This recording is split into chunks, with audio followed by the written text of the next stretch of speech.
امام راغب اصفہانی رحمہ اللہ اپنی کتاب محاضرات الادباء میں ایک واقعہ نقل کرتے ہیں۔ میمون بن مہران رحمہ اللہ جو مشہور تابعی ہے، عمر بن عبدالعزیز رحمہ اللہ کے پاس بیٹھے ہوئے تھے۔ اتنے میں باہر سے آواز سنائی دی۔ عمر بن عبدالعزیز رحمہ اللہ نے اپنے دربان سے کہا، دیکھو دروازے پر کون ہے؟ جواب ملا کہ جس شخص نے ابھی اپنا اونٹ بٹھایا ہے، اس کا دعویٰ ہے کہ وہ مؤذن رسول کا بیٹا ہے۔ حکم ہوا کہ اسے اندر بلایا جائے۔ جب وہ اندر آئے تو فرمائش کی گئی کہ حدیث رسول بیان کرے۔ بلال رضی اللہ تعالیٰ عنہ کے بیٹے نے عرض کیا، وہ شخص حضرت بلال کا بیٹا تھا۔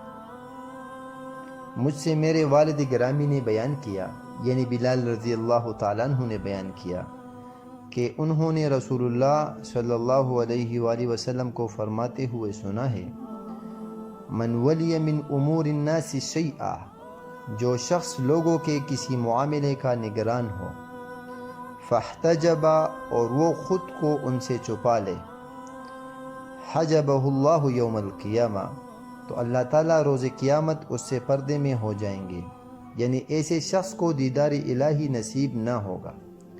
سنن ابی داؤد اور جامع ترمذی، مسند احمد میں روایت موجود ہے۔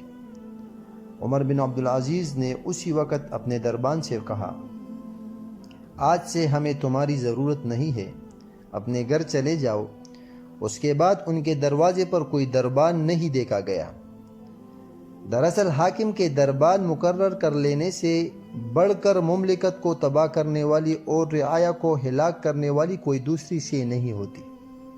دربانوں کی موجودگی کے باعث رعایا پر حکمران اور حکومتی کارکنوں کا بے پناہ رعب طاری ہو جاتا ہے، کیونکہ جب حکام کو عام آدمی کی حکمرانی تک رسائی آسان ہونے کا یقین ہو جاتا ہے تو وہ ظلم سے رک جاتے ہیں، مگر جب ان کو یہ پتہ چلتا ہے کہ ان تک عام لوگوں کی رسائی ناممکن ہے، یہ تو پھر وہ خوب ظلم کرتے ہیں۔ بعض علماء کا کہنا ہے کہ حاکم عام لوگوں سے دو اسباب کی بنا پر چھپتا ہے، ایک تو اس کی ذاتی کردار کی کمزوری اور دوسرا بخل۔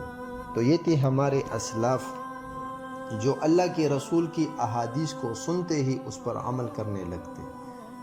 اور اسی میں ایک درس یہ بھی ہے کہ اللہ نے کسی انسان کو دنیا میں اگر کوئی منصب دیا ہو تو اس کو چاہیے کہ وہ عام لوگوں کی باتیں سنے، عام لوگوں کے پاس جایا کرے تاکہ اس کے مشکلات سنے اور اس کو حل کرنے کی کوشش کرے۔